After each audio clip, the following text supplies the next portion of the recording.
Unsportsmanlike here on ESPN Radio, ESPN2. We are presented by Progressive Insurance. The highlights heard right here on ESPN Radio last night. Boog Shambi with the call as the Toronto Blue Jays are going back home up 3-2 over the Dodgers. You could be a part of Unsportsmanlike Nation on the Dr. Pepper call online at 888-SAY-ESPN. That's 888-729-3776. ESPN Nation presented by Dr. Pepper. It's not college football season without the delicious taste of an ice-cold Dr. Pepper. College football, it's a pepper thing. Unbeknownst to us in the moment, this game was over after 3 pitches last night. Home run on pitch 1, home run on pitch 3. Trey Yesavage, 12 strikeouts, dominating the Dodgers, who don't score runs all of a sudden anymore. 6-1, Toronto wins game number 6 on Friday here on ESPN Radio. Along Michelle Smallman, Chris Canty, Evan Cohen with you. Good morning, everybody.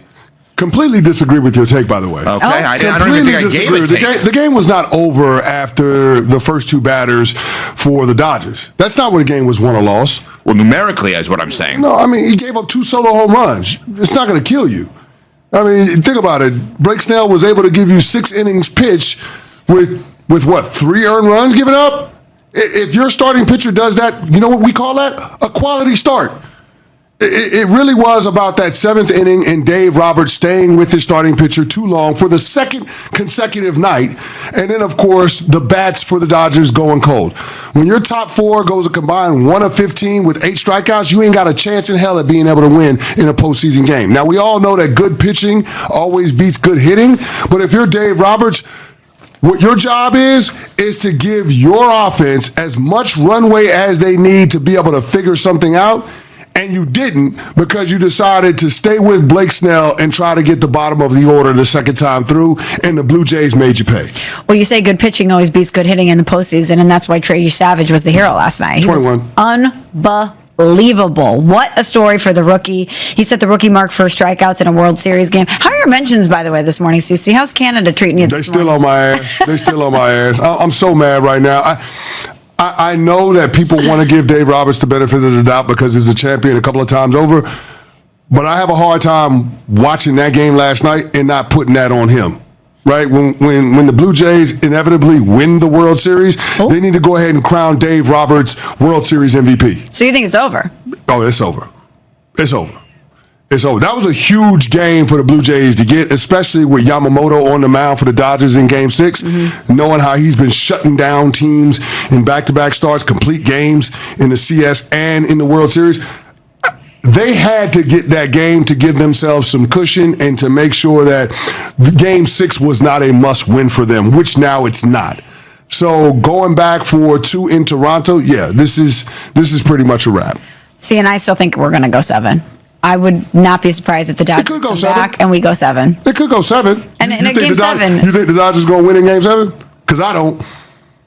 You're going to put it past this team to win in a Game 7 scenario? Yeah, I know the Blue Jays have been so resilient throughout the entire postseason. When you drop 2 on the road to Seattle in the CS and rally back, and then you rally back after an 18-inning World Series marathon game that you lose to take the next 2, you're mentally locked in a different way. But I'm certainly not going to dismiss this Dodgers team, the reigning champ, with all of that star power if it goes to 7. Yeah, I mean, I think that you look at what happened here, and since the 18-inning game, the Dodgers have fallen apart offensively. I mean, they have done nothing, right? 3 runs since the walk-off, 10 of 61, 2 extra base hits, 22 strikeouts, 5 walks. Those are the numbers. All of that said, Ohtani is the greatest baseball player that we've seen since Bonds, right? And maybe the greatest baseball player ever based on the two-way nature of the way in which he plays. So if I am going to treat him like the greatest I've seen, baseball's a different sport. It's not about one guy where, like in basketball, you could have one, Michael can take over, and then the game's over. I'm not writing them off. I just can't do it. If you tell me the Dodgers win the next 2 games in Toronto, I have to, based on my assessment of Ohtani, who has not been good the last couple of games in terms of offense, nor in terms of pitching, in terms of greatness. If I'm going to treat him that way, I've got to treat him that way. And treating him that way means you've done it before, do it again. You won the closeout game against the Brewers. You got on base with the 3 homers, 10 strikeouts. You got on base 9 times in an 18-inning game. He's capable of it. As small as if they go to a game 7, like you're saying and like I'm saying, he's going to pitch out of relief. Mm-hmm. Right? He could get a save in the world. Like he could get a save to close. He could be Mariano Rivera in the world.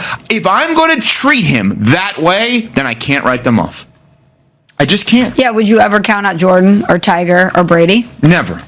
Of course not. And that's and it's a different sport. It's way more of a team sport yeah. than the sports you just mentioned, in my opinion. Even more than football. Of course, but when you see someone hit 3 home runs in a game, why would you think that they couldn't do it again?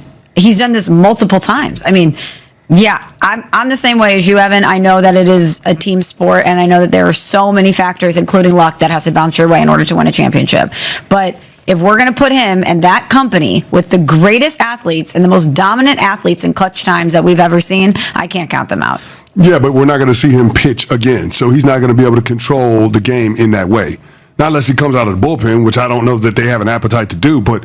Oh, I think he will. It's on the table. He said he would do If it. they get to a game 7, I think he will. Well, we'll see what ends up happening, but I mean, he's still not going to control the game as much as the starting pitcher is going to control the game. No, that's the thing. And He's I only guess gonna that's have the an inning difference, or right? And I don't know that Ohtani is going to be as effective coming out of the bullpen as he is as a starter. It is a very different thing to come into the middle of the game versus to come into the game at the start, or to start the game. So there's that aspect of it. But here's the deal, and here's why I'm skeptical of the Dodgers being able to pull off a comeback in the World Series. The Blue Jays had 53 hits and 29 runs. What are the chances that we're going to see the Dodgers pitching staff shut down an offense that's this red hot? Well, game 6, maybe. Yamamoto's had 2 complete games in a row. But you're going to have to do it twice. Right. That's the my point. Yeah, that's the problem. That's why I said last night was a huge game for the Blue Jays. So, I mean, I hate to pin this on Dave Roberts. Well, there is something. Because I think he's a hell of a manager, but man, a lot of this is on him. I'm not saying that they would have won the game if they would have taken out Blake Snell at the start of the 7th inning. That's not what I'm saying, but they didn't give themselves a chance last night because Blake Snell gave up the ghost. There is something with Dave Roberts that I thought was pretty interesting last night. You're putting it on him to some extent. Yesavage was amazing, obviously. Yeah, I mean, this guy was a single A player to start the season. Unreal. Single A to start the season, and then he had 12 strikeouts in a World Series game last night, a game in which post-game, just to do a compare and contrast the pitching, post-game, you had Clayton Kershaw and his family and friends and teammates taking pictures because he'll never play at that stadium again, right? That's it. They're going to Toronto no matter what. But here's the thing with Roberts that I thought was interesting. You're putting it on, as I throw a pen by accident, you're putting it on him. Did he put it on others? Take a listen to what he said post-game last night about his squad. Doesn't feel great. You clearly see those guys finding ways to get hits, move the baseball forward, and we're not doing a good job of it. I thought Yesavage was good tonight, mixing his fastball slider and the split.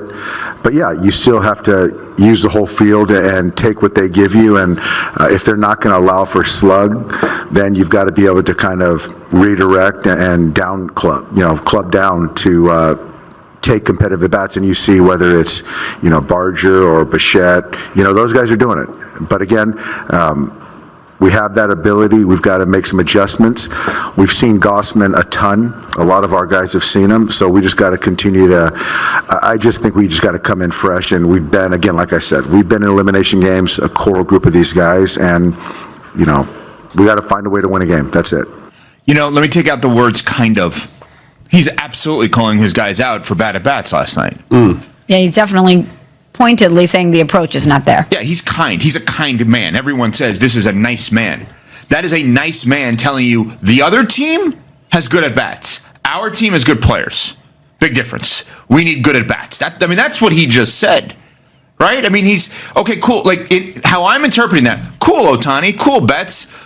Cool, Freeman. You're going to the Hall of Fame. Can you take a few more pitches? Can you foul a few more off? Can you step into one if need be? I need you on base. Yeah, I need you on base as much as possible, but I first need you to get their starting pitcher out of the game.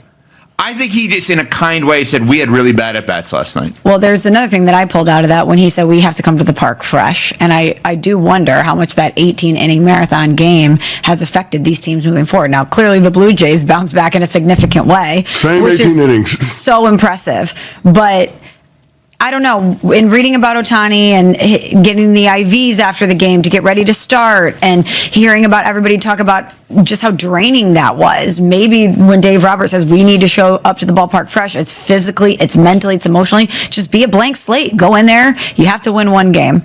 Well, here's the thing. When you have the Blue Jays ambush the starting pitcher for the Dodgers, that puts so much more pressure on the lineup, and you got guys pressing, trying to get it back in all one swing. And so I think setting the tone in that way puts a ton of pressure, not only on Blake Snell to be able to survive and give you a little bit of length as your starting pitcher, but it also puts pressure on your offense. And that's why I'm critical of what Dave Roberts did in staying with Blake Snell. Now, Enriquez didn't come in the game and cover himself in glory. Again, the bullpen was not great for the Dodgers. I'm not saying it was.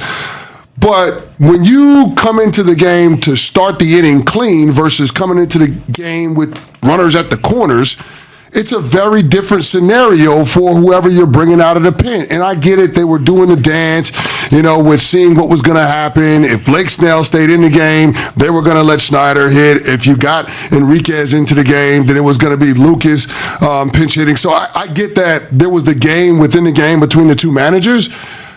But, man, if you're Dave Roberts, just go ahead and give it to the bullpen. Blake Snell did the job. He weathered the storm. He got you 6 innings. Rock out like that and go to your bullpen. You did the same thing 2 nights ago, and it ended up costing you with Ohtani giving up a couple of runs. You had a 1-run lead balloon into a 6-1 lead for the Blue Jays. Last night, it was a 2-run lead for the Jays, balloons to a 4-run lead. That's where the game was won and lost. I'm not saying that the offense would have came through. I'm not saying that the bullpen would have continued to hold them down.